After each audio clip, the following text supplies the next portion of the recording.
vind dit gewoon... Misschien een klein beetje kinderachtig, maar ik vind dit gewoon te gek. Echt fantastisch. Ja. Zo. Ja, dan stap je gewoon uit je auto en dan denk je, ze staan hier achter gaas. Nee hoor. Nee, ze kunnen hier gewoon de weg oplopen. De weg naar Slot Loevestein is bereikbaar voor de dieren ook. Ja. Ze kunnen in heel Munnikenland komen. Er zijn een paar plekjes waar ze niet kunnen komen. Dat is het Rietmoeras onder andere. En de rest is vrij toegankelijk voor die dieren. Ja. Alles in Munnikenland staat ten dienste van het water. Ook de kuddes rode geuzen en koniks. Doordat zij alles kort grazen, kan het gebied bij hoog water ongehinderd volstromen. Zijn het nou echt wilde paarden? Zeg je dat zo? Ja, recent onderzoek heeft bij deze koninkpaarden eigenlijk zulke bijzondere dingen aan het licht gebracht. Ja? Dat we eigenlijk wel kunnen stellen, nou, het oorspronkelijke wilde Europese paard, de tarpan, die eigenlijk van zeggen van die is uitgestorven. Misschien is die wel niet uitgestorven. Misschien kijken we er wel naar. Een van de bijzondere dingen is een pees die in hun benen zit. En die zorgt voor heel veel stabiliteit in het been. Paarden hebben metacarpals, dat zijn deze middenhandsbeentjes. Wij hebben ze ook. Mm-hmm.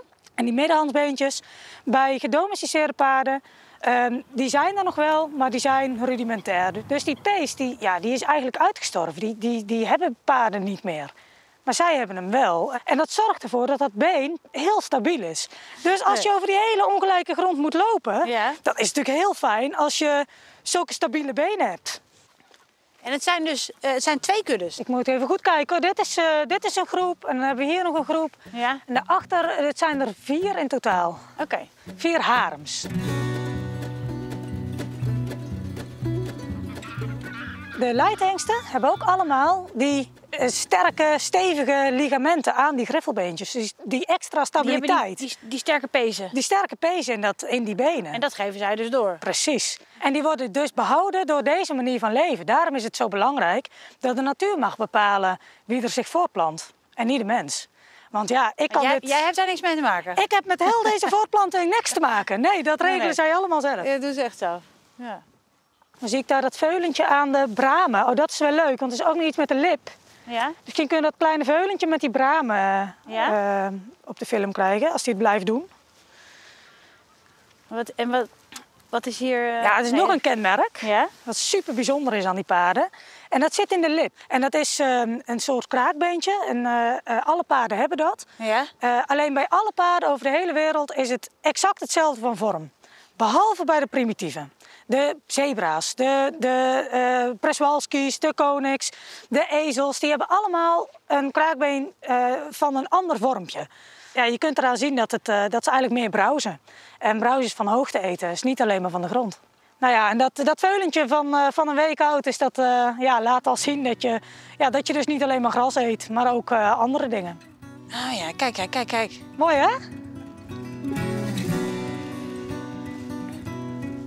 Hebben we daar nog een heel klein veulentje? Waar? Oh, daarachter? Die is van gisteren. Is gisteren geboren. Ah, niet? Ja. En deze merrie is ook een wat oudere merrie al. Is dit is de moeder? Ja. Die blonde hier? Die blonde. Ach, wat een schatje. Die net gisteren geboren. Ja.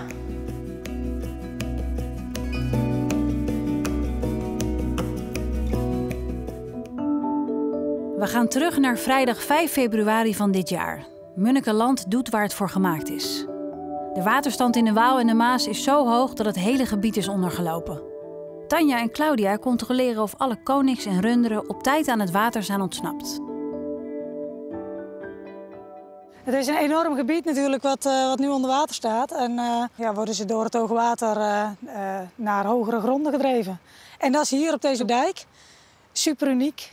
Nooit mogen er dieren op een dijk. En in dit gebied mag dat wel. Er is een dijk speciaal aangelegd om water te keren en dieren te herbergen.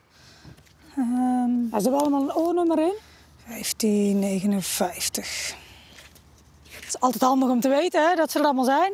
Alle dieren die op het lijstje staan, die in dit gebied horen te leven. Ja, je wilt toch graag weten dat het met hoge water allemaal goed is gekomen. En dat ze inderdaad allemaal op die dijk aangekomen zijn.